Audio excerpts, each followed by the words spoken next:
Magic Treehouse, Book Number 30, Hurricane Heroes in Texas, by Mary Pope Osborne.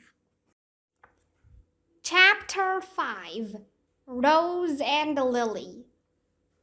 Jack and Annie staggered into the house. They were both shaking. Their shoes and stockings were gone. Their wet clothes were torn. "You poor children," cried the woman.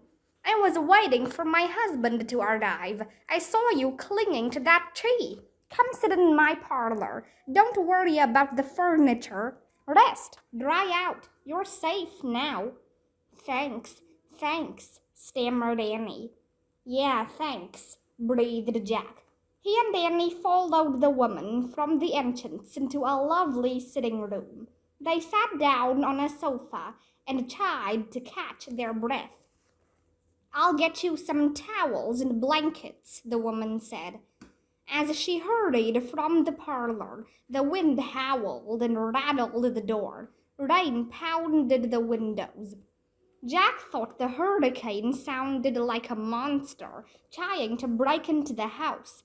He remembered the giant waves attacking the pier, tearing apart the bathhouses. "I still have our necklace," Annie said, panting. Good, said Jack. He had his knapsack, too. He looked inside. The Texas book was ruined. Before he could tell Annie, the woman came back carrying towels and 2 quilts. She handed the towels to them, and Jack dried his hands and face and hair. Then the woman wrapped 1 quilt around Jack and 1 around Annie.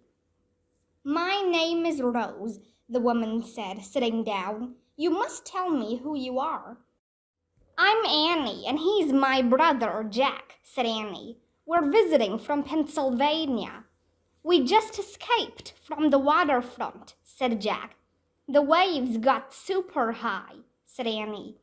"So where are your mother and father?" said Rose. They're... Jack didn't know what to say. "They're at the Tremont House Hotel," Annie said quickly. "I know they're safe." "Oh, but they must be so worried about you," said Rose. "I wish they knew you were safe and sound with me." A baby started crying upstairs. "That's my daughter. I'll be right back," said Rose. She hurried up the stairs. "Rose is so nice," Annie said, "and she's really strong. She pulled us both in." "Right," said Jack. He was relieved to be in Rose's nice house, but he was worried about the others still out in the storm. "We have to help more people," he said. "I know," said Annie. "We'll just rest here for a minute and figure out what to do." Rose came into the room with a baby in her arms. "Lily, meet Jack and Annie," she said. Lily looked like she was about a year old. "Hi, Lily," said Jack and Annie together.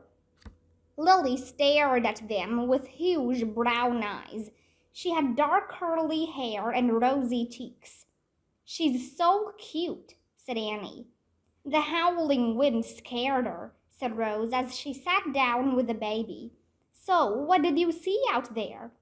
"Huge waves," said Jack with a sigh. "They covered everything. The streets got flooded fast. Everyone was trying to escape."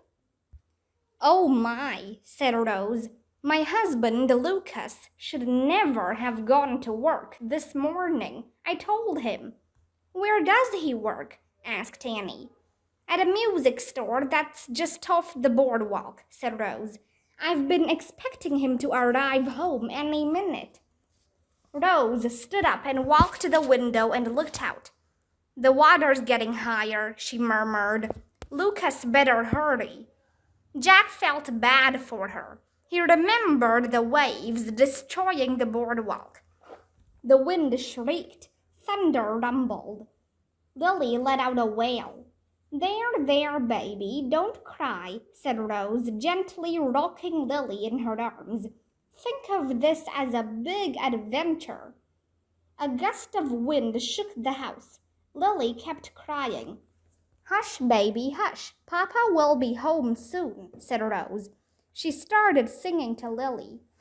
Hush, little baby, don't say a word. Papa's going to buy you a mockingbird. If that mockingbird don't sing, Papa's going to buy you a diamond ring. Lily stopped crying and looked at Rose. Papa, she whimpered. He's not here now, darling, but he'll be home soon, said Rose. She turned to Annie and Jack. Lucas sings that song to her all the time. Rose looked out the window again. He would do anything to keep Lily and me safe. I don't understand why he hasn't come home yet. What can we do for you? Asked Jack. You helped us, said Annie. We'd like to help you. Oh, you're both so kind and brave, said Rose. You sound like true Texans. She took a deep breath. I'm certain Lucas is fine. He's got to be fine. I'm certain he's fine too, said Annie. Suddenly, a huge blast of wind blew open the front door. Jack and Annie leapt up from the sofa. They rushed to the door and tried to push it closed. The wind pushed back. Jack felt water wash over his bare feet. He looked down. Sea water was streaming through the open door. Jack, look out, yelled Annie. The wind ripped the door off its hinges. Jack and Annie jumped out of the way as the door crashed to the floor. Sea water began pouring into the house.